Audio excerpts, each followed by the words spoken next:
Hello and welcome to this week's edition of the 15-Minute Book Club. I'm your host, David Wares, and this episode was produced by Wilson of Warm Winter Productions. It was brought to the World Wide Web by our man in Yucatan, keeper of the electronic carrier pigeons, El Gavster. If you'd like to subscribe or get involved with the podcast, feel free. We're at the stage where we're still building the concept of the show, so we welcome fresh ideas and new supporters. So, it's January. We're triple jabbed, but we're still enduring lockdown purgatory. The world is mostly shut down and the skies are grey. But not to worry, we're here to provide something worth listening to. That is, if you like books and the written word. And today, we're going to talk about George Orwell. Why George Orwell, I hear you say? Well, I was chatting to an American friend of mine about tea. Being American, being an English teacher, indeed a self-confessed English ninja, and being a tea drinker, she tells me her family worry for her sanity. But being English for me, tea, well, it's the thing. One of my favourite Englishmen, George Orwell, wrote a classic essay on the topic of tea, and on this episode I'm going to revisit that essay, which is called A Nice Cup of Tea, and which was published in January 1946, just a few months after the end of World War II. At a time when Britain was still in the midst of rationing, was still demobilising an army of millions, and still coming to terms with the ruinous cost of fighting the fascists of Germany and Italy and the almost psychotic Imperial Japanese Army, a war that we were still paying for some 60 years later.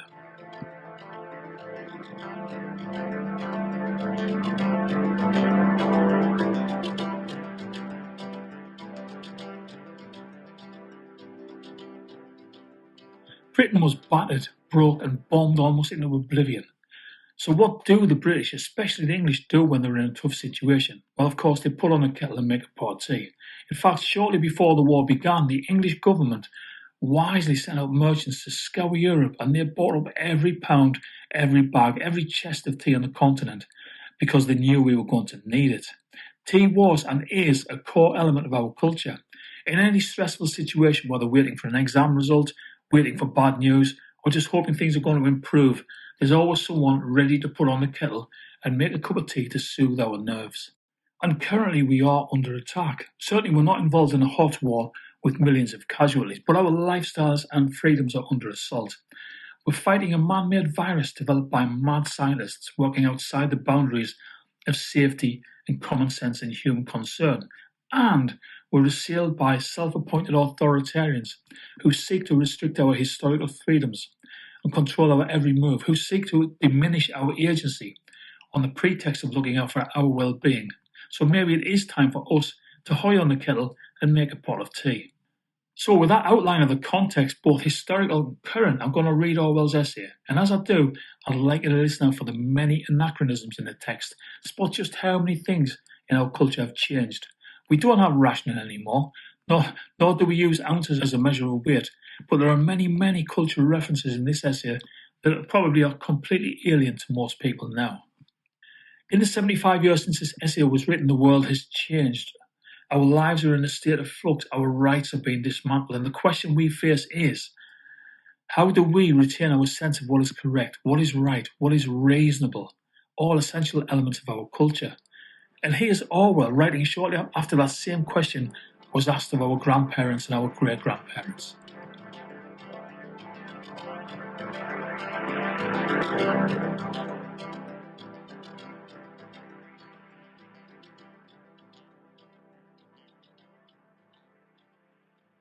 A Nice Cup of Tea by George Orwell. If you look up tea in the first cookery book that comes to hand, you will probably find that it is unmentioned, or at most you will find a few lines of sketchy instructions which give no ruling on several of the most important points.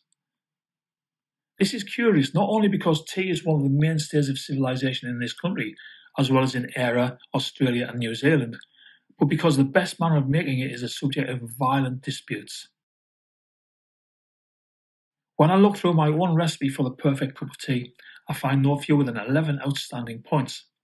On perhaps 2 of them there would be pretty general agreement, but at least 4 others are acutely controversial. Here are my own level rules. every one of which I regard as golden. First of all, one should use Indian or Ceylonese tea. China tea has virtues which are not to be despised nowadays. It is economical and one can drink it without milk, but there is not much stimulation in it. One does not feel wiser, braver, or more optimistic after drinking it. Anyone who's used that comforting phrase, a nice cup of tea, invariably means India tea. Secondly, tea should be made in small quantities, that is, in a teapot. Tea out of an urn is always tasteless, while army tea made in a cauldron tastes of grease and whitewash. The teapot should be made of china or earthenware. Silver or Britannia-ware teapots produce inferior tea, and enamel pots are worse. Though curiously enough, a pewter teapot, a rarity nowadays, is not so bad. Thirdly, the pot should be warmed beforehand. This is better done by placing it on the hob than by the usual method of swilling it out with hot water. Fourthly, the tea should be strong. For a pot holding a quart, if you are going to fill it nearly to the brim, 6 heaped teaspoons will be about right. In a time of rationing, this is not an idea that can be realised on every day of the week, but I maintain that one strong cup of tea is better than 20 weak ones. All true tea lovers not only like their tea strong, but like it a little stronger with each year that passes, a fact which is recognised in the extra ration issued to old age pensioners. Fifthly, the tea should be put straight into the pot. No strainers, muslin bags, or other devices to imprison the tea. In some countries, teapots are fitted with little dangling baskets under the spout to catch the stray leaves, which are supposed to be harmful. Actually, one can swallow tea leaves in considerable quantities without ill effect, and if the tea is not loose in the pot, it never infuses properly. Sixthly, one should take the teapot to the kettle and not the other way about. The water should actually be boiling at the moment of impact, which means that one should keep it on the flame while one pours. Some people add that one should only use water that has been freshly brought to the boil, but I've never noticed that it makes any difference.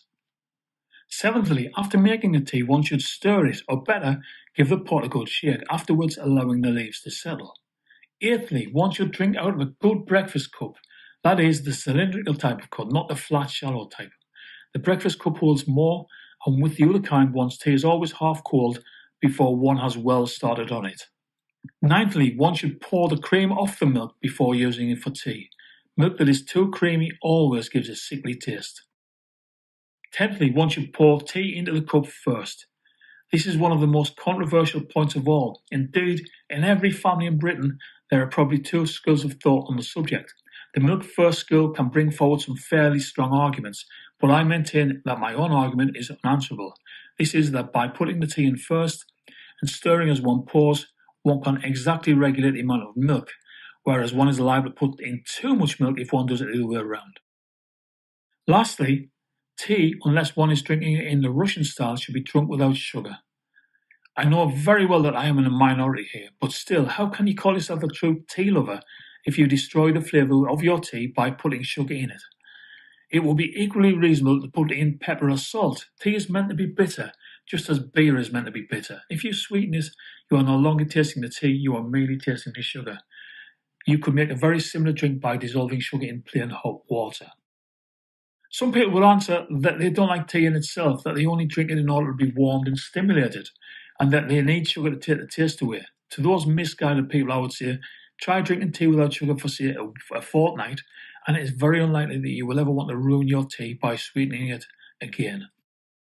These are not the only controversial points to arise in connection with tea drinking, but they are sufficient to show how subtilised the whole business has become.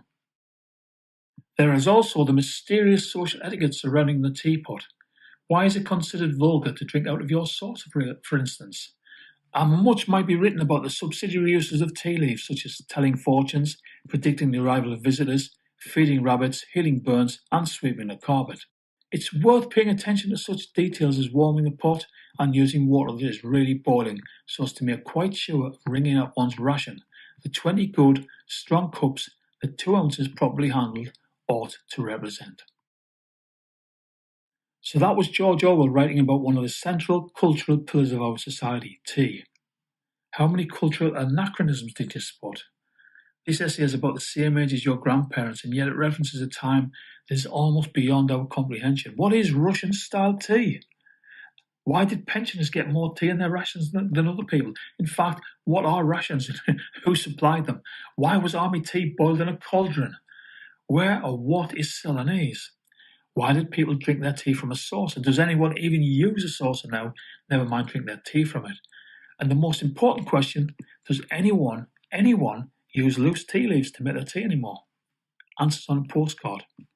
But setting aside those anachronisms, I think in this essay, George Orwell was reasserting the ordinary, cheerful Englishness that had helped us survive a war, the second such war in less than 30 years.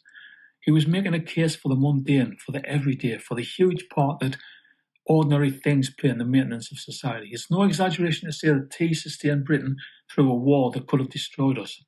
It represented a quality of ordinariness that sustained us. And now, best part of a century later, I have to ask, what ordinary things sustain us? When our freedoms, our democratic will, our right to act and speak with impunity are denigrated or attacked and dismantled, what mundane, day-to-day values unite us? And on that bombshell question, this is the 15-Minute Book Club. We'll see you next week for something completely different.